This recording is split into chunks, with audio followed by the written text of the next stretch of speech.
কাঁচা বাজারে আগুন ধরেছে কিনা জানি না, তবে স্বর্ণের দামে সিম পাওয়া যাচ্ছে। যদি সিম স্বর্ণের দামে পাওয়া যায়, তাহলে স্বর্ণ যদি সিমের দামে পাওয়া যেত, তাহলে আমাদের মতো মধ্যবিত্ত নারীরা নিজের শখ আহ্লাদ পূরণ করতে পারতো, তাই না? আসসালামু আলাইকুম, হ্যালো এভরিওয়ান, কেমন আছেন আমার প্রিয় আপু এবং ভাইয়ারা, যে যেখান থেকেই আমার ব্লগটি দেখা শুরু করেছেন। আশা করছি সবাই সুস্থ এবং ভালো আছেন। আল্লাহর অশেষ রহমতে আলহামদুলিল্লাহ আমরাও বেশ ভালো আছি। বাবার বাসায় গিয়েছিলাম এরই মাঝে, ২ দিন থেকেও চলে এসেছি। তো সেখানে এইটুকু একটু ভিডিও করেছিলাম। খুব ভোরবেলা ৬টার দিকে হবে, তখন মনে হচ্ছিল যে বৃষ্টি হবে। চারপাশটা কেমন মেঘাচ্ছন্ন হয়ে গিয়েছিল, তাই একটু ভিডিও করে নিয়েছি। এখন কিন্তু আমি আমার বাসাতেই আছি। তো এখানে কিছু ফ্রুটস এনেছিল। এর আগেও অনেক ব্লগে আমি বলেছি আমি বেশি করে ফল কিনি না, কারণ বাচ্চারা দেখা যায় আজকে যদি অরেঞ্জ খায়, কালকে আবার অন্যটা প্রেফার করতে হয়। ওরা হচ্ছে রেগুলার একটা ফল খেতে চায় না। আর যেহেতু ফলের দোকান কাছেই, তাই বেশি করে কিনে বাসায় রাখি না। আর এই তো দেখেন, বলেছিলাম এইটুকু সিম কিনেছে ৬০ টাকা দিয়ে, মানে ৪০০ টাকা নাকি সিমের কেজি। শীতকালীন সবজি হলেও এত দাম যে সিমের দাম হবে, সেটা কখনো কল্পনা করতে পারিনি। তবে স্বর্ণের দাম যেভাবে বাড়ছে, সেই তুলনা করতে গেলে স্বর্ণের দামে কিন্তু সিম পাওয়া যাচ্ছে। যারা শীতকালীন সবজি খেতে চান, তারা কিন্তু বাজারে যাচাই বাছাই করতে পারেন। আসলে আমি যেহেতু জানি না, আমি বাজারে যাই না, আমার হাজব্যান্ড এনে বলল সিমের কেজি নাকি ৪০০ টাকা। তো সেখান থেকে তার খেতে ইচ্ছে করছিল সিম দেখে, তাই অল্প একটু সিম এনেছে। আর সিম দেখে আমার রুই মাছের কথা মনে পড়ে গেল। রুই মাছ আলু আর টমেটো দিয়ে সিম রান্না করলে বেশ ভালো লাগে।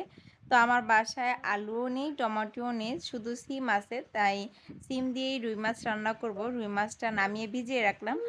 আজকের ব্লগটা কিন্তু খুব সকাল থেকেই শুরু করেছি। নামাজ কোরআন শেষ করার পর তারপরে হচ্ছে হালকা পাতলা গুছানোর কাজ করে নিয়েছি, মাছ ভিজিয়ে। এখন হচ্ছে যে আমি হালকা পাতলা নাস্তা করে নিব। নাস্তা বলতে সকালে ঘুম থেকে উঠে যেটা খাই, এই যে দেখতে পাচ্ছেন পাথরকুচি পাতা, এটা কিন্তু খুবই উপকারী একটা পাতা, সবাই জানেন। প্রতিদিন সকালে যদি একটা পাতা অল্প একটু লবণ দিয়ে খালি পেটে খাওয়া যায়, তাহলে কিন্তু এটা পেটের সমস্যা, গ্যাসের সমস্যা এবং পিত্তথলিতে যে পাথরের সমস্যা হয়, সব কিছুই কিন্তু দূর করে। তো এটা যেহেতু জানতাম, আমি আগেই জানতাম যে এটা আসলে উপকারী পাতা বা উপকারী একটি গাছ, পাথরকুচি পাতা আর কি। তবে সবসময় জানতাম যদি পেট ব্যথা হয়, তাহলে এই পাতাটা খেলে ভালো হয়ে যায়। কিছুদিন আগে যে বলেছিলাম, আমার কাজিন এসেছিল, তো আপুর ব্যাগে দেখেছিলাম অনেকগুলো পাথরকুচি পাতা। তো আপুকে জিজ্ঞেস করছিলাম যে আপু, এতগুলো পাথরকুচি পাতা কেন? তো আপু বলল যে প্রতিদিন সকালে নাকি সে প্রতি একটা করে পাতা লবণ দিয়ে খালি পেটে খেয়ে ১ গ্লাস পানি খায়। তো তখন আপুর কাছে জানতে পারলাম এই পাতাটার কি কি উপকারিতা আসলে। আগে তো একটা উপকারিতা জানতাম, কিন্তু এখন অনেকগুলোই জানলাম। তো আমিও চেষ্টা করছি আর কি, যেহেতু আমার গাছ নেই, শুধুমাত্র একটাই গাছ, তো ওই গাছটা থেকে আরও চারা উৎপাদন করার চেষ্টা করছি। আর ওখান থেকেই মাঝে মাঝে যখন গ্যাসের সমস্যা বেড়ে যায়, তখন আমি একটু একটু পাতা খেয়ে নিই। তো আমি পাতা খেয়ে এখন হচ্ছে ১ গ্লাস পানিও খেয়ে নিয়েছি। আর নরমালি আমার এটা অভ্যাস, ঘুম থেকে ওঠার সাথে সাথে আমাকে ১ গ্লাস পানি খেতে হয়। খুব ছোট থেকে আমি ঘুম থেকে ওঠার পরেই আরকি পানি খাই।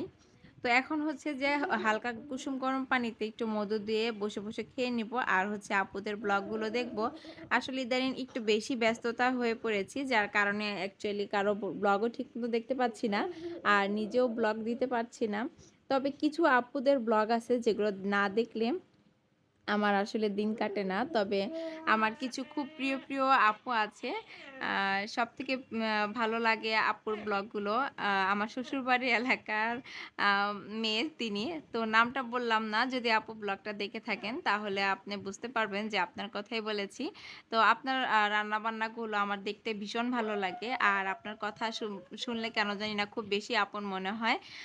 সব আপুদেরই আপন মনে হয়, কিন্তু একান্তই আপনার ব্লগগুলো দেখতে বা আপনার কথাগুলো শুনতে আমার বেশ ভালো লাগে। মাঝে মাঝে আপনার ভয়েস ছাড়া ভিডিও দেন, তখন কেন জানি না ভালো লাগে না, কারণ আপনার ভয়েসটা শোনার জন্যই মূলত আপনার ভিডিওটা দেখি। তো আপু, আপনার প্রত্যেকটা ভিডিওই আমি দেখি, কিন্তু সময় সুযোগের মতো কমেন্ট করা হয় না। দেখা যায় কাজ করছি, ভিডিওটা অন করে রাখি, তখন অ্যাকচুয়ালি শেষ হয়ে যায় আর মোবাইলের কাছে আসতে পারি না, তখন আর হচ্ছে কমেন্টস করা হয় না। যাই হোক এখানে সকালে একটু মেয়ের জন্য লাচ্ছা সেমাই রান্না করে নিয়েছি। লাচ্ছা সেমাইটা মূলত ছোট মেয়ের জন্য। বড় মেয়ে তো কিছুই মুখে দেয় না। আবার হয়েছে দাঁতের সমস্যা। সুজি খেতে, খেতে দাঁতের অবস্থা ১২টা বেজে গেছে। যদিও বা ও সকালে আর রাত্রে ব্রাশ করে ঘুমায়। তারপরও হচ্ছে রাতে ব্রাশ করে যতই ঘুমাক না কেন ওর ঘুমের সময় ওকে সুজি দিতে হয়, না হলে ও ঘুমায় না। তো সুজিটা খাওয়ার পরে মুখে আটকে থাকে যেখানে, সেখানে আরকি দাঁতগুলো ক্ষয় হয়ে গিয়েছে। তো ও একেবারেই খাওয়া-দাওয়া অফ করে দিয়েছে। সুজির উপরেই আছে এখন। দাঁতের ডক্টর দেখাচ্ছি। তো ওর আ বলেইছি এর আগেও যে ওর প্রতিটা সমস্যায় মানে একটার পর একটা ওর সমস্যা লেগেই থাকে। ওর সমস্যা ওর পিছু ছাড়তেছে না আরকি।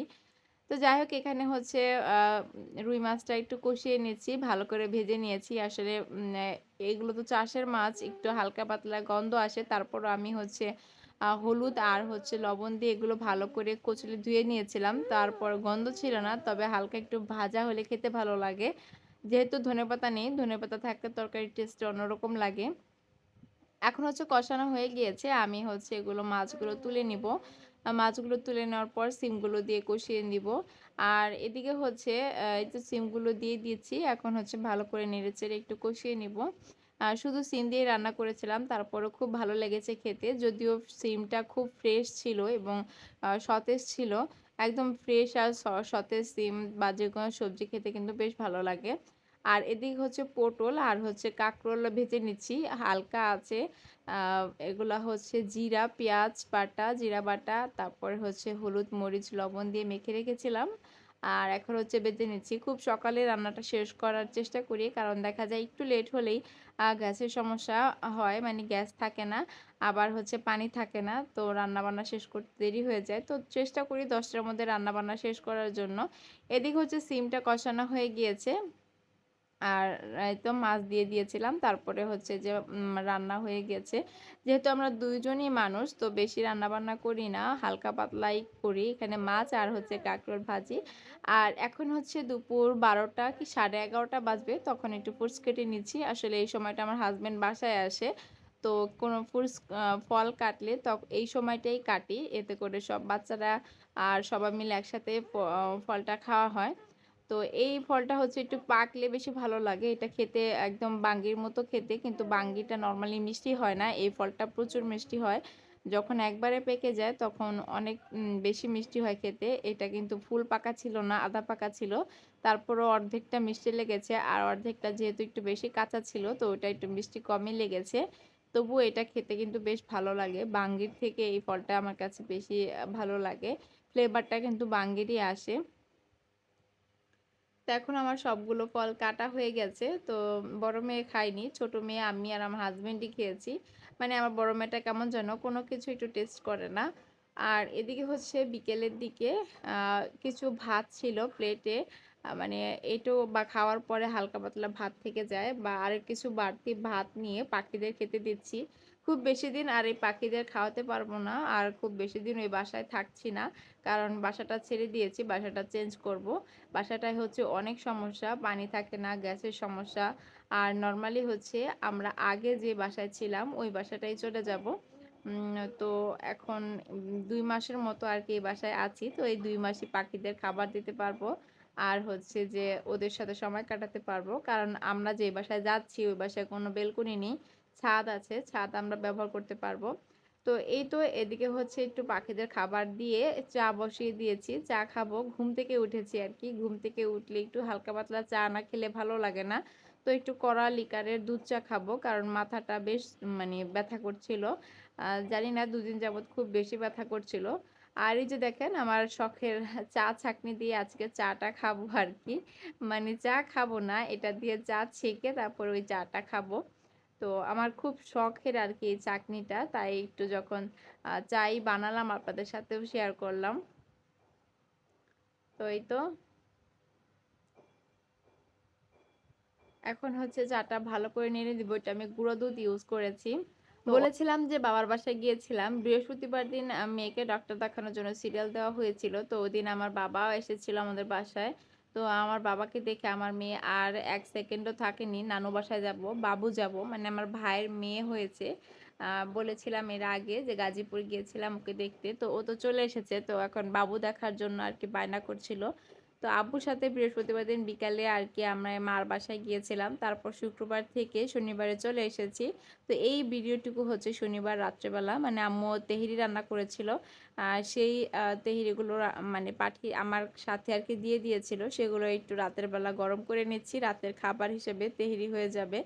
তো এইদিকে হচ্ছে হালকা আঁচে ঢেকে দিচ্ছি। আর এখানে হচ্ছে দুধ জাল করে নিয়েছি। আর এদিকে মেয়ের খাবারও রান্না করা শেষ। মানে বড় মেয়ের জন্য সুজি আর কি রান্না করা শেষ। তো আজকের মতো এখানে বিদায় নিচ্ছি। সবাই সুস্থ থাকবেন, ভালো থাকবেন। আল্লাহ হাফেজ। আসসালামু আলাইকুম।